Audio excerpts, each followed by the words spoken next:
Hey, everyone, it's 6 minutes past the hour of 1 o'clock on Super Talk 99.7. It's hour number 2 of the Chad Benson Show. Brian Wilson in the chair today for Chad, who will return after the holidays. And I understand he came into work yesterday dressed in a pretty impressive Santa Claus suit. I mean, it was apparently something. I did my own dressing up for the holidays. I don't know if I've told this story or not, but my wife had a party for her work, and part of the deal was you had to go downtown Nashville, and you had to dress up as a character from a Christmas movie or a Christmas character. And so, yes, ladies and gentlemen, your friend and radio buddy went downtown dressed as Buddy the Elf. And it was interesting. The reactions of people.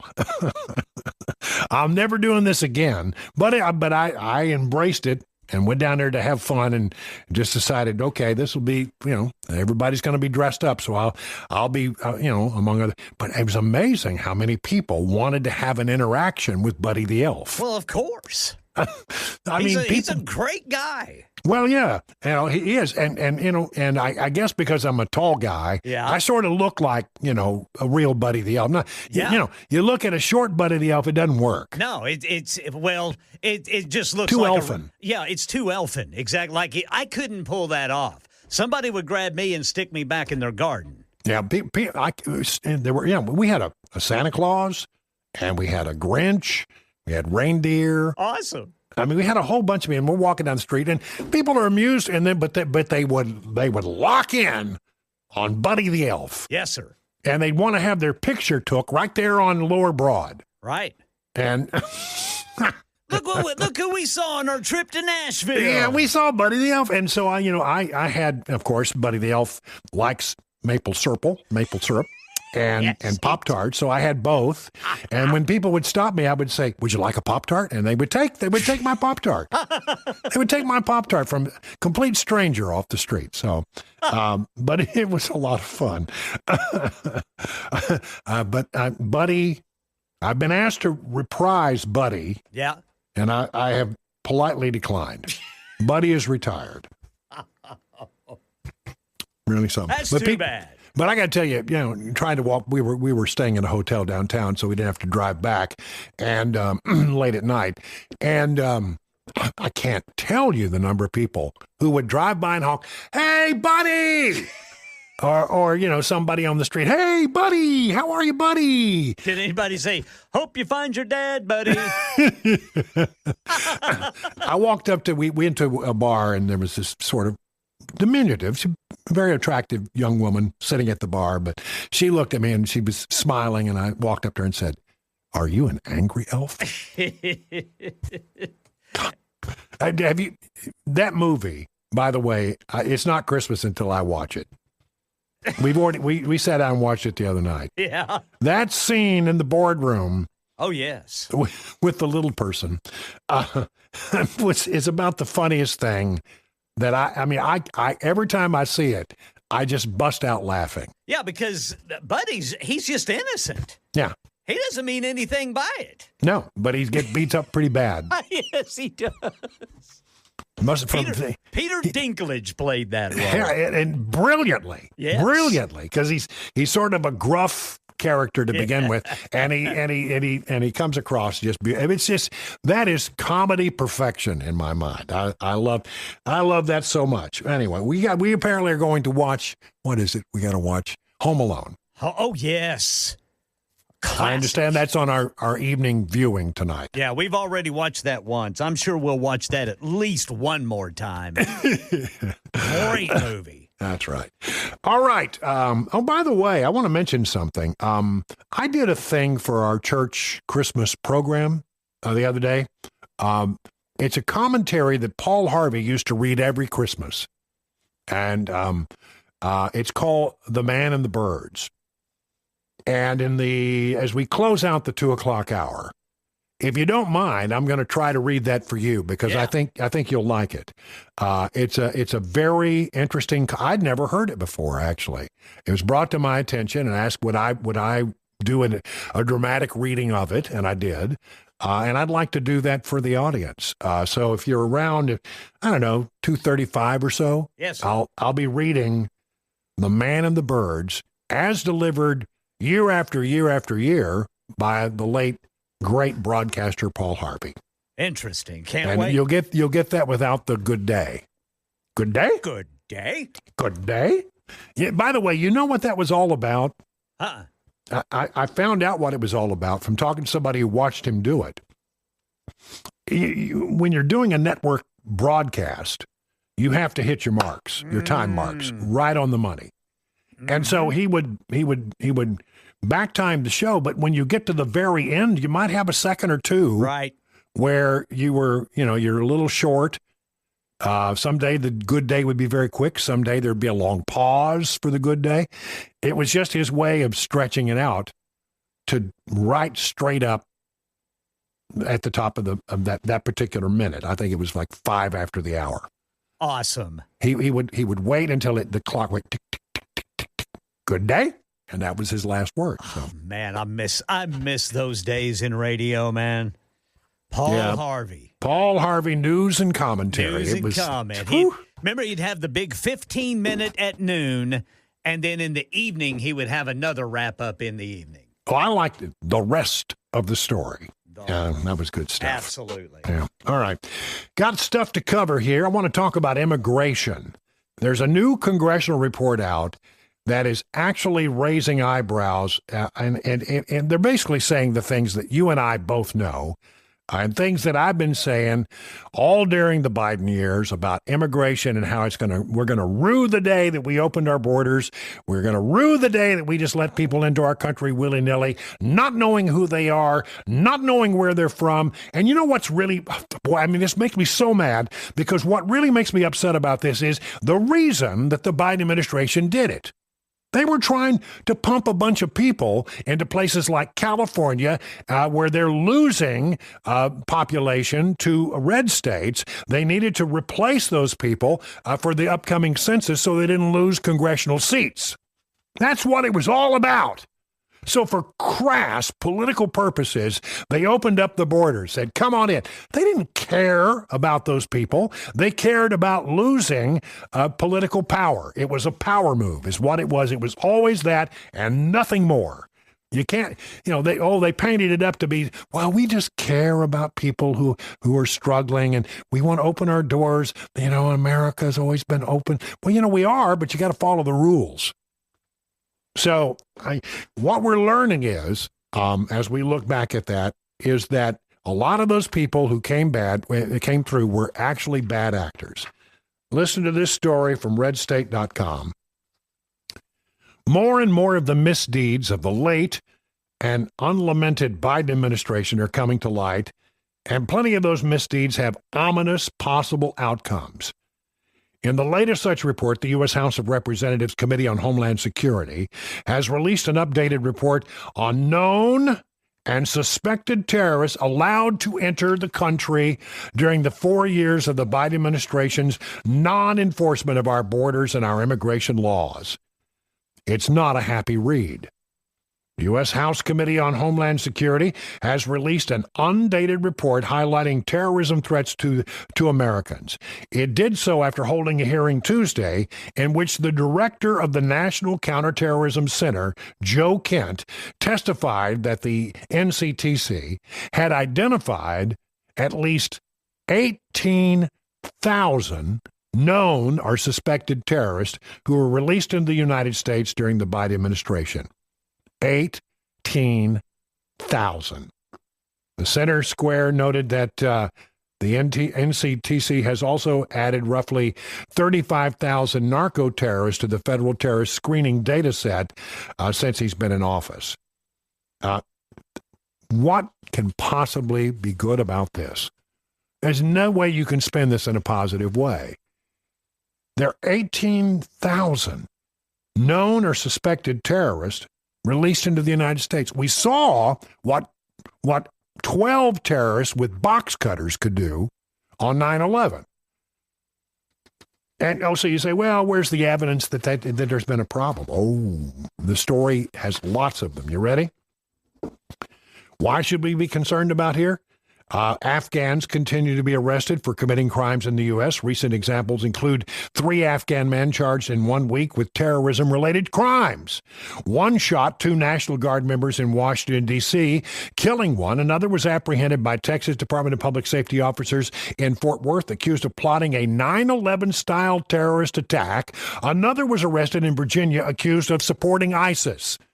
Where did they come from? Thank you, Joe Biden. Last month, 3 Muslim men were arrested in Dearborn, Michigan, charged with conspiring to provide material support to ISIS and possessing firearms to commit a terrorist act on behalf of ISIS. The FBI also arrested 2 teenagers in New Jersey last month for their role in the alleged plot, the report notes. In October, a Palestinian man arrested in Lafayette, Louisiana, for his alleged role in the October 7th, 2023 Hamas terrorist attack against Israel. He's a member of a Palestinian National Resistance Brigade, I can't even begin to say this, the Martyr Umar al-Qasim forces. The Department of Justice said he entered the United States on September 12th of 2024, providing false information in his U.S. visa application relating to his involvement with a paramilitary operation. Oh, I wish that were all, but wait, there's more. In September, a Pakistani man was sentenced to 9 years in prison for attempting to provide material support to ISIS, including planning to attack New Yorkers on a pedestrian bridge in Queens. Also in September, 2 Muslim men were arrested in Salt Lake City, charged with aggravated arson, threat of terrorism, and possessing a weapon of mass destruction in connection in an attempt to blow up a Fox 13 vehicle. These are the kinds of things that are starting to crop up as a result of Joe Biden's open border policy. I truly pray that our FBI can stay one step ahead of these folks, that our intelligence community can stay ahead of them, that the FBI can stay ahead of them. But if something happens, God forbid something happens, there will be absolutely no doubt who is responsible for this. It won't be the current administration. It will be the administration that let all these bad people into our country unchecked. How in the world did anybody think that was a good idea? It just baffles me. It just blows my mind. Kristi Noem has offered a $3,000 bonus to illegal migrants if they self-deport by the 31st. You just got a few days. They had offered $2,000. We'll give you $2,000 and a free plane ticket if you want to self-deport. And if you do that and you want to come back and do it legally, then you can. However, if you don't take advantage of this, we're going to hit you hard between the eyes when we find you, and you will never be allowed back into America. There is more that has to do with immigration. I want to get to that in just a moment. Right now, it is 20 minutes past the hour of 1 o'clock on Super Talk 99.7. There you go.